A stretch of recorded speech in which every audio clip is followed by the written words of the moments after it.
বন্দুকের নলের সম্মুখে আমরা আন্দোলন করেছি, সংগ্রাম করেছি। আমাদের আন্দোলনের ফলে এই যে পতিত স্বৈরাচার শেখ হাসিনা বাংলাদেশ থেকে পালিয়ে যেতে বাধ্য হয়েছে। আজকে তারা বছর বাংলাদেশে আছে। আমরা আজকের এই প্রতিষ্ঠা বার্ষিকীর মাধ্যমে তাদেরকে জানান দিতে চাই যে নৌসিটির মাটি বিএনপির ঘাঁটি।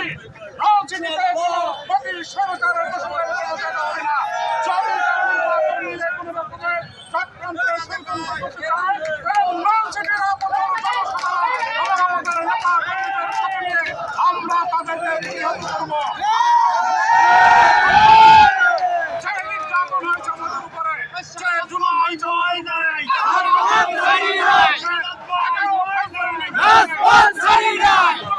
আমরা তার প্রতিশোধ নেব ইনশাআল্লাহ। আমরা সবাই আমাদের আগামী রাষ্ট্রনায়ক তারা দীর্ঘদিন রাজপথ আন্দোলন সংগ্রাম করেছে, তাদের মূল্যায়ন করবেন এবং যাদেরকে মনোনীত করবেন আমরা তাদেরকে বিপুল ভোটের ব্যবধানে শহীদ জনতার সৈনিকরা আমরা নির্বাচনে তাদেরকে বিজয়ী করব এবং আমরা সবাই ইনশাআল্লাহ জনগণের নির্বাচনী এলাকা 1 এবং 2 আমাদের প্রিয় নেতা জনাব তারেক রহমানকে আমরা উপহার দেব ইনশাআল্লাহ।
জিয়াউর রহমান